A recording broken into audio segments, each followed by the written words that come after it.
Hello, wild ones. This is Dark Moon Chiron, the little corner of the universe where together we illuminate the secrets of your dreams, your subconscious, and your forgotten self. This is a storytelling dream interpretation podcast, and I'm your guide, Megan Rose McMullen, the Wild Dream Sorceress. This podcast is structured in 3 parts. Beginning the dream journey, I share the story of a sleeper's adventure. Whether the dream is my own or one that was submitted, I speak in first person for anonymity because let's face it, sometimes our dreams can be quite wild. Once we follow the dreamer's quest entirely, we decipher each piece of the labyrinth, unlocking new levels of consciousness along the way. Then the enchanted tale ends with an intuitive reading on the inner workings of the hero's psyche, hopefully leaving you, the listeners, with a new understanding of the innate magic and power that lies inside the hidden world within each of us. Allow the story to transform your ordinary waking lives into your wildest dreams. Or at the very least, strap in and enjoy this imaginary ride. Are you ready to get wild? So welcome to episode 1 of Dark Moon Chiron podcast. And we're going to do this a little bit different than we normally do with the rest of the podcast. This is just an intro to who I am, how this podcast came about, and how the podcast will go forward. So hi, I'm Megan Rose McMullen, the Wild Dream Sorceress, and I have a master's degree in mental health and wellness and spiritual ministry. I have been taught in the shamanic practices of the Chiron. I have a lineage with the Chiron people in Peru. I have multiple certificates in multidimensional activation, ascension, all of these other spiritual aspects of our life. I am a big fan of Carl Jung and the Jungian approach to dreams. And I got into dream interpretation in 2019. So my very first dream that I remember, I was like 4 or 5, and I was in the backseat of a car with my best friend, and I was like, I gotta tell you this dream I had. It was this really cool dream. And in the dream, there were these, like, the whole room was just like shapes. And my friend Stella was over across the way, and I was trying to get to her. And every time I went to get to her, I would be sucked down through the bottom of this thing and I would come out into a different shape. And so we could only stay in the shape that we were in. And she would come towards me and we would chase each other. And we were like trying to get to each other. And no matter how hard we tried, we couldn't get there. And so I was trying to tell her this, and she was like, oh my God, me too. I had the same dream. And I called out to my mom who was driving. I was like, oh my God, did you hear that? Like, we had the same dream. And she goes, one of you is lying. And this kind of burst my bubble. I was like, no, I'm not lying. And then that made me second guess Stella. And then, but Stella was like, I believe you. And so I was like, okay. But it was it was the first time I remember dreaming. It was so crazy. And it was like very like haunting because it was like stressful to me as a 4-year-old. And I just knew that, like, I knew something was like my mom, what she had said wasn't true. I was like, I know that's not true. Somewhere deep inside, that was not true. I have always had dreams, but when I was a kid, I had night terrors and nightmares. And I always said that, like, I wouldn't give up dreaming. If I had to give up dreaming, and that if it meant that I wouldn't have nightmares anymore or night terrors anymore, would I give up dreaming? And it was always no. I love dreaming. Like, I just think that it's such a cool world and to play in, and like some really cool things. But let me tell you, up until I was 31, I had night terrors and nightmares, and they were horrific. There was a lot of theme that was like constantly over it. It was like hopelessness. Like, no matter how hard I tried, it wouldn't work. And it wouldn't end until I like surrendered to my fate, like either death or that I couldn't save them, or like whatever the dream may be. And I remember so many dreams. I remember dreams when I was 4 and 8 and 10 and 11. I remember so many when I was in my 20s. But it wasn't until I just thought dreams were like just cool at that point. Like I just thought they were cool. There was a portion in my life where I had insomnia. And then I found out that I had like a lot of TMJ from it and I was getting cluster headaches. And so I wasn't able to sleep. But there was also another time where I had insomnia because I couldn't, my nightmares were so bad that if I was just terrified to go to sleep. And so like for an entire month, I just like didn't sleep. And I went to a therapist and she was like, oh, to try to tell me that I had chronic complex PTSD, but I was like not having it. I was just like, no. And it was like the beginning to the end. Like it was just like, I think probably a year, 2 years before I like quit drinking. And when I quit drinking, the night terrors and the nightmares basically stopped. They gradually got less scary, like a hopelessness, and then they started to shift and change more. And I got sober in 2018.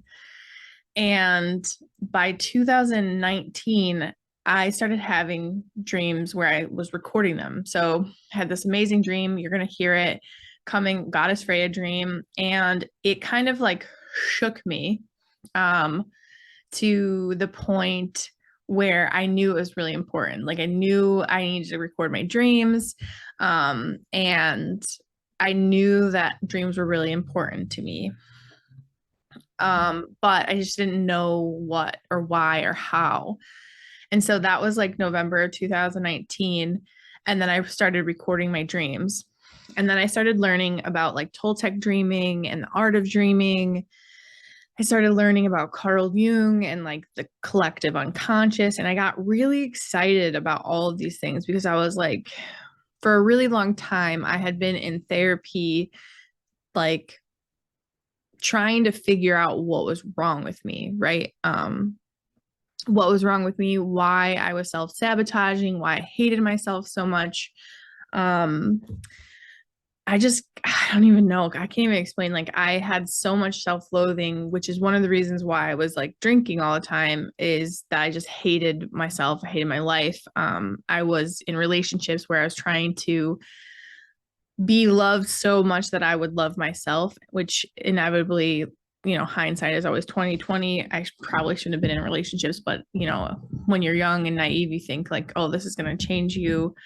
This is going to change me and fix me. And also too, therapy wasn't really accepted in my family. I had depression a few times in my lifetime, and it was always, looked at like you shouldn't get therapy. Like once you get therapy, you can't go back and you got this like mark on your name or whatever. So therapy wasn't really part of that. And so I had just all of this accumulation of like traumatic experiences on top of traumatic experiences into a life where I grew up believing that I wasn't worth anything, that I didn't deserve good things, that I had made mistakes, and it was just toxic shame on toxic shame. And finally, when I quit drinking, I started to heal a little bit and find my spirituality and be really connected. And I started to get these dreams that were really profound, like extraordinary dreams is what I call them. And then lucid dreams. And then I kind of like got away from it because I felt like dream interpretation isn't a thing. Like it's, not like, you know what I mean? Like you can't make money from it. It's not really a career path. Like even though I love them and I was like spending hours like recording my dreams and then dissecting them and kind of looking at them. I remember going into the recovery rooms one day and I was sitting there and telling someone my dream. And I was like, yeah, I was holding these precious earrings and I was asked to hold them and to keep them safe. And everyone wanted me to play. And like people were throwing balls at me and I was like almost losing them. And I was like, if I drop them, I'm not going to be able to find them because they were like these rose gold earrings or whatever. And I was like getting frustrated because people were, I was like dropping the ball, you know what I mean? Like literally. And it hit me. I was like, oh my God, like that's how I feel in my life. Like I feel like I'm dropping the ball. Like I can't, I'm so focused on like protecting these like precious jewels that I'm like dropping the ball in other places. And and I was so hyper focused. And then I started to realize, like, oh, like there could have been other options than me just holding these. Like I could have put them in my pocket, or I could have set them to the side, or I could have, you know what I mean? Like there's so many other ways that I could protect these, but it didn't have to be at the expense of having fun or like not be able to juggle all the balls. You know what I mean? So, and it kind of spurred this moment where I was like, this is really, I need to learn more about this. Like I need to learn more about how you dissect it. I want to learn about all the different cultures and what they believe that it is. I started to do my shaman work, learning about the shaman indigenous culture and all of those things. I started to learn about the brujas in Mexico. And then I started to learn more and more about all of these different cultures and like what they really think meant and like what they believed and how they worked and how they healed. And I started to move forward really quickly in my healing. From that moment, I started working with my dreams. I started, exponentially growing and moving through things like imposter syndrome. I moved through toxic shame. I healed from my ruminations. My complex PTSD, we would say, went into remission, I guess you would say. And I started to really allow myself to be able to live, right? Before anytime I would have anything good, if I was in a relationship or if I was, I would constantly sabotage myself because there was a part of me that believed like I was innately bad or wrong internally, and I couldn't move forward. I would be stuck and it would be so frustrating. And I would continually start again. I would start something, get halfway through, get a few weeks in maybe, and then it would feel like inevitably that I wouldn't be able to do it. And I would go back to the starting line, quote unquote, fail, and then start again and think that it was my fault. Like I kept failing. And really, what was happening is I was doing these things that weren't really in alignment with my story. And my story is who I am, my body, mind, and soul connected in this world, in this reality, and what I'm going through and what my life is about. And I always have believed that we are the center of our own universe, but we're not the only universe in this universe. Every single person is, and we're all connected, we're all intertwined. And so we not only do we have to remind ourselves that we have autonomy in our own universe, but everyone else has autonomy too. They have their own thoughts, their own experiences, feelings, needs, values that they're going on about. And for the most part, I believe with Virginia Satir, I think her name is Satir, that in the very essence, we are all good. And so when people do things out of character or they do things out of love that doesn't seem like morally right, and we don't give people the benefit of doubt. We assume that they were intentionally trying to hurt us or that those are the things.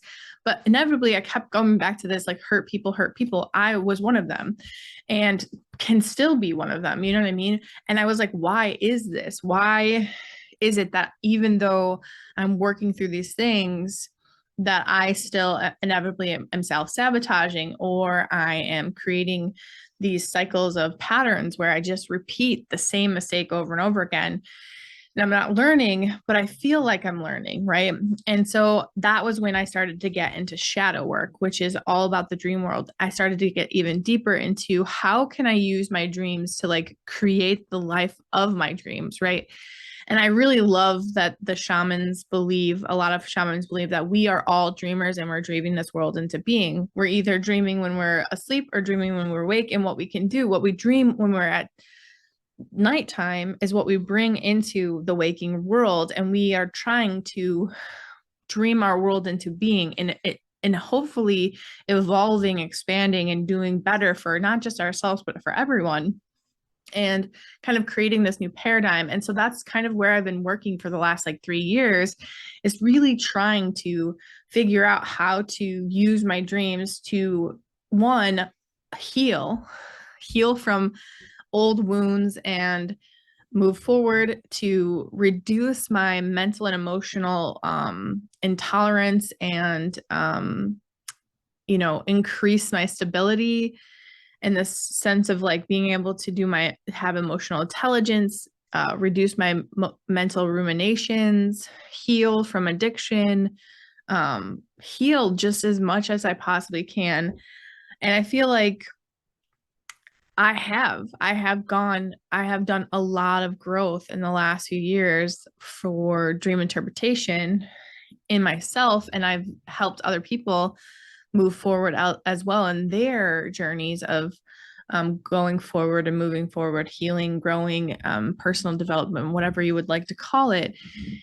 And I realize that more people should really know how to do this, because I believe that our dreams we dream through our subconscious, and our subconscious is trying to communicate to us. And what's awesome is that our subconscious is directly connected to our soul and the collective. And so not only do we know what our soul is wanting, and where we have this like beautiful map that can be mapped out with our subconscious if we know how to communicate with our subconscious, but it's a perfect representation of what our soul desires for us.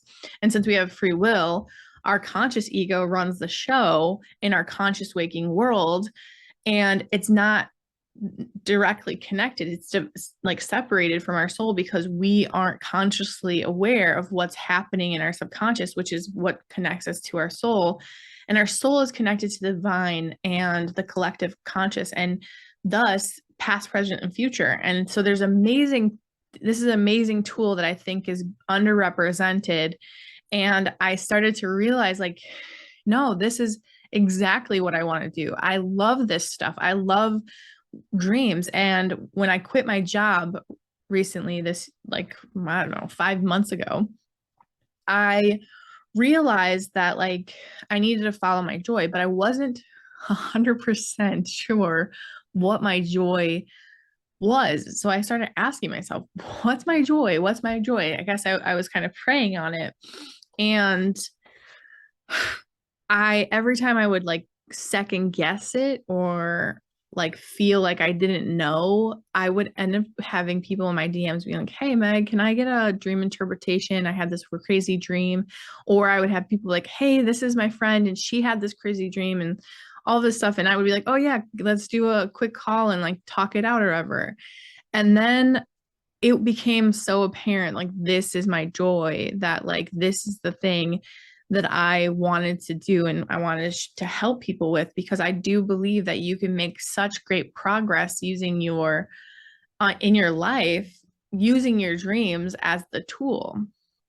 And so that's what I'm here to do. Like, I just want to share my joy with you all, because I think that not only has it helped me, but it's helped other people, but it can help you get unstuck, heal, go through, face things that you might not want to face in real life and in waking life, you know what I mean? But in your dreams and in a fun way. And there are more possibilities of higher dreaming, like lucid dreaming and what comes after that, and manifesting in your dreams so that you can manifest it that much quicker in your waking life, right? So like there's a processes of calling into specific things that you have in your dreams so that you can show up, and there it's said that you can have them show up the next day when you wake up or whatever. And so there's all these possibilities. It's fun. It's a really, really fun way to play around with things that feel kind of sticky and icky and that kind of want to wiggle away from because it's uncomfortable.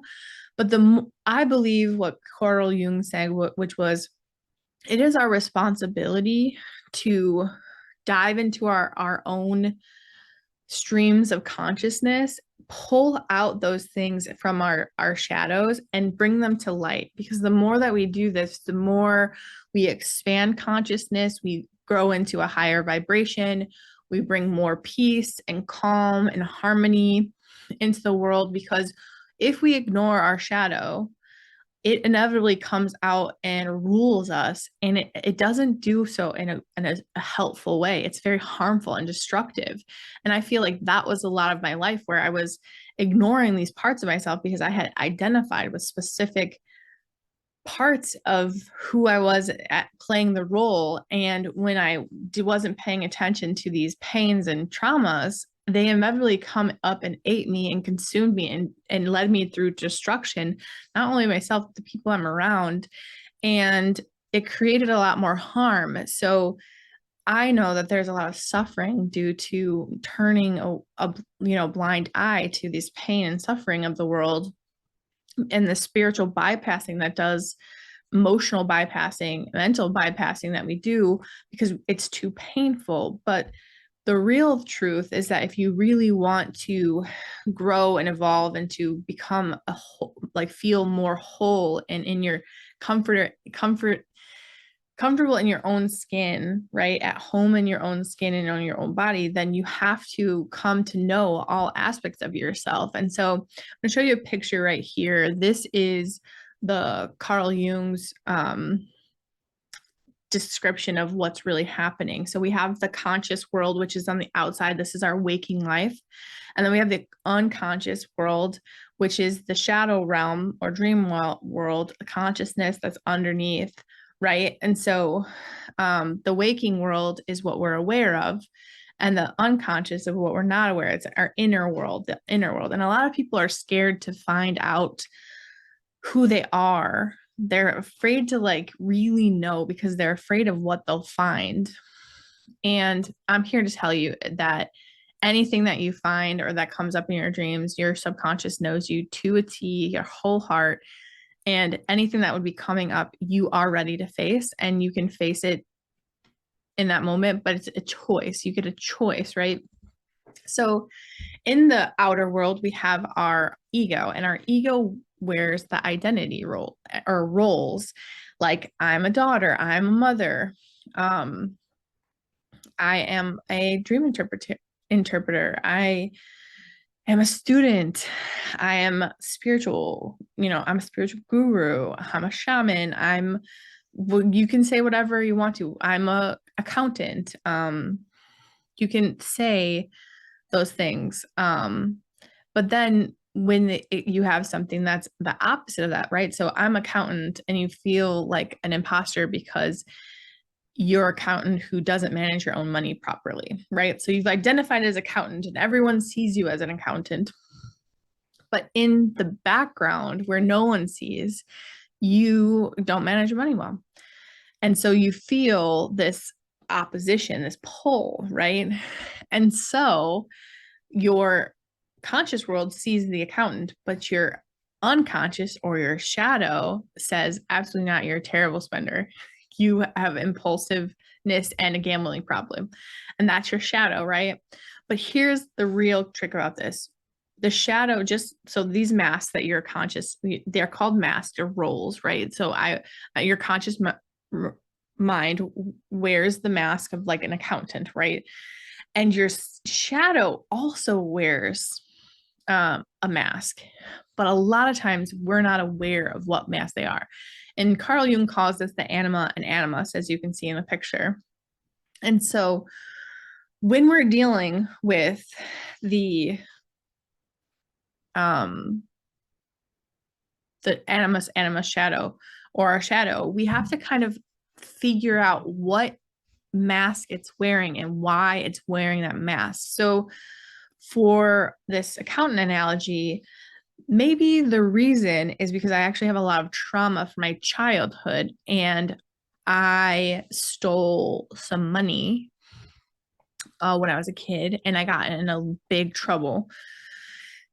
And because of this, I believed I stole this because I wanted it, and everyone else has nice things and we're poor. And, but then I got in trouble and I didn't understand why. I got in trouble because it made sense to me in my little brain, but I got in big trouble, like spankings or something like that, where I was punished hardcore, and it caused a trauma in me. Now, depending on who I am, I have two options. I can either repress this part of myself, this thief part of myself, or I can rebel. Okay. So one's a repressive, one's a reactive. The repressive nature is more fearful. I fear for my life. If I keep doing this, I'm going to die. That's kind of repression. Rebel is more angry and it's fear outwardly expressed. So rebelling is like, F you, like, kind of telling the whole world to, F off or whatever. But that's that thieving part of you as a child is still part of you. But what the conscious mind does is say, that's not me. I'm going to be a good accountant and I'm going to go to school and I'm going to do all this money managing for everyone else. But behind closed doors in the shadows lurks this thief, right? This thieving, not that the child is a thief, but it's once a thief, always, that's not it. The thieving and the stealing and the thieving, the stealing and the bad management of money, it's all coming from this fear of lack, right? The fear that there's not enough. Everyone else has nice things. Why can't we ever have nice things? That kind of fear. That could be passed down. That can be genetic trauma. There's also like a societal thing of lack. We live in a world of fear. And so in that discomfort of the kid wanting something, they made the solution of taking something because they wanted it, right? In their mind, they don't know right from wrong. They're just doing what is. I want that thing. The only way I can have it is if I take it because I can't buy it. My mom can't buy it, etc. I'm going to take it.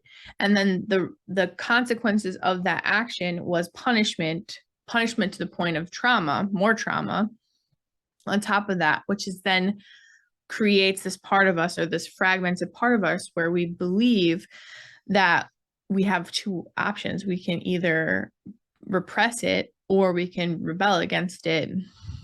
But the truth is, if we had healed that part and we thought about and the mom, instead of feeding the child and punishing them, talked about like why we don't steal and why these things are going, they wouldn't have fractured off into this shadowy part. So, but because of this trauma, the ego says, that's no longer me, and pushes it to the background. But the shadow over time grows and grows and grows, especially and it comes out sideways. It's saying, pay attention to me. You have a gambling problem. You now have lots of debts. You don't know how to manage your money, even though you learned all these skills and you're totally capable. You're capable because you have all the skills and the knowledge. You teach other people the habits. You have discipline in other areas. You went to school. You have all of these other things. So what is the problem and what's keeping you? And it's a belief. There's a belief that's, you're not good enough or you're self-sabotaging. And so this causes out to become a gambler, right? So what it's actually telling us is like, there's some healing that needs to be done. Okay. And so let me know if you guys are following along with this, because I would love to, I just like geek out about this. And if there's any questions, please reach out. I will answer them all. But anyway, so you have this fractured part of you that's in the back, that's separated from the whole, but it's still there. There's still a child who has a fear of lack, and there's still a child who got punished for something that they didn't understand, and no one explained why it didn't. And even though as an adult, why you don't steal, and why you shouldn't gamble away all your money, and why you should take care of pay your debts, whatever, all of those things.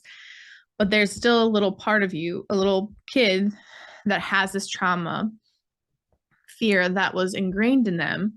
And until that little child gets healing, it's going to keep showing up sideways. And this is what is so amazing about dreams, is that you can use your dreams to, one, cipher out what your shadow is and what it is that you're looking at, like the mask that you're looking at, what the fracture is. So in this situation, you have this accountant who isn't ready to face, but she's constantly trying to do better. Okay. But inevitably keeps falling into addiction and destruction. So a dream analysis would be to have the dreams and see what's coming out. What are your fantasies? What are your ruminations? What are these visions that you have throughout your day, and mental visions that you have throughout your day that you're kind of going through when you're seeing this? Like what happens when you gamble? What happens? Are you distracting yourself? Are you numbing yourself? There's all these questions that you can really do, and this is called shadow work, where you ask and kind of suss out all of the details so that you can have, understanding of who you are. Yes, it's so painful to look at yourself and say, I'm a thief, and that I am a gambler, and that I'm addicted, and that I am a rebel. And even though I want to be a quote unquote good person, but what the real problem is that people have labeled, because I'm a gambler, because I'm an addict, because I'm a thief, I'm a bad person. And because I'm a bad person, I do not deserve good things. And if I do not deserve good things, the cards are stacked against me. And if the cards are stacked against me, I might as well just continue on this shitty path and keep messing up my life and prove that I'm right. I'm right that I messed up again. I was 30 days without gambling, and now I messed it up on 31. This is proof that I'm a bad person. And this is the self-sabotage cycle that we get into, whatever it might be. And it always starts with the opposition. Okay. The opposition of our ego's identity versus our shadow's identity. And there's a lot of pull there. And this pull is really what causes the strife and the struggle and the burden, because you're using your mental, emotional, and physical energy, and inevitably you create a life full of more suffering. And this is like really the cycle that we're trying to get out of. Any kind of cycle that you're in, there's usually this pull. When there's this pull, it's super important to see the two sides and kind of work through what is being shown to you. And I use dreams to do this. I go to bed, I set my intention. If there's something that's in my mind, there's a dilemma, there's something I'm trying to figure out. Anytime that I'm trying to figure out something, or I'm stuck in something, or I might be self-sabotaging, or there's something that I want, but I keep failing. I don't know why. I always resort back to my dreams. And what I do, I set my intention, I ask the question, I record my dreams, and I do this over a week. And then I decipher each day. I decipher my dream with the answer and see how it applies to my question. Sometimes you'll get a really direct response, sometimes you won't. And for this podcast specifically, I also have a worksheet where you can see the quick breakdowns, like a very oversimplified breakdown where you can break down your dreams and kind of see what really is going on. And you do this over a span of days. It doesn't have to necessarily be a week, but a lot of times you get more information. It's kind of like a puzzle. Every time you dream, you get more information, especially if you're dissecting them and deciphering them as you go. You're going to get more, because here's the crazy part. Our dreams, we're dreaming all the time. And if we remember them, then everything that we remember is part of us, an aspect of us, for the plan, designed specifically for us so that we can move forward in our life. Our subconscious knows every need, emotion, goal, desire, and it wants it to be fulfilled. It wants you to achieve it. It wants us to have whatever it is that we want. And it knows the path of least resistance because, again, it's connected to the soul and the divine and the collective unconscious and the consciousness as a whole. So it's just like it's connected to all these really great sources. And the more that we use them, the more we'll get those. But we also have to understand how our subconscious kind of communicates with us through the images and dreams. So sometimes you're going to get a direct, literal interpretation, but there's also all these other under layers, and sometimes they're not going to be as apparent because we're talking about the unconscious, which means lack of awareness, right? And so we cannot change things that we do not know. We can only change if we know something. And once we know, we do better, right? That's the Maya Angelou quote. So in this podcast, I'm going to be teaching you, I'm going to be I make all the dreams into short stories to make them more fun instead of just like a plain dream kind of, because sometimes dreams can lose the magic. So I create these stories because I like to write. I like to write short stories, make them into a short story. Then I pull out the details on this like breakdown sheet. Let me pull it out for you. It's on the website again, and it has all these specific parts from viewpoint, lighting, location, time, people, their identities, traits, behavioral, positive, negative. You got items, archetypes, feelings, phrases, themes, additional notes, etc., things that are coming up. And then in the third part of the dream, we put it all together to kind of get the interpretation that is there. A couple layers. There might be a few layers to the dream, depending on how long it is, how vivid it is, how many details there are.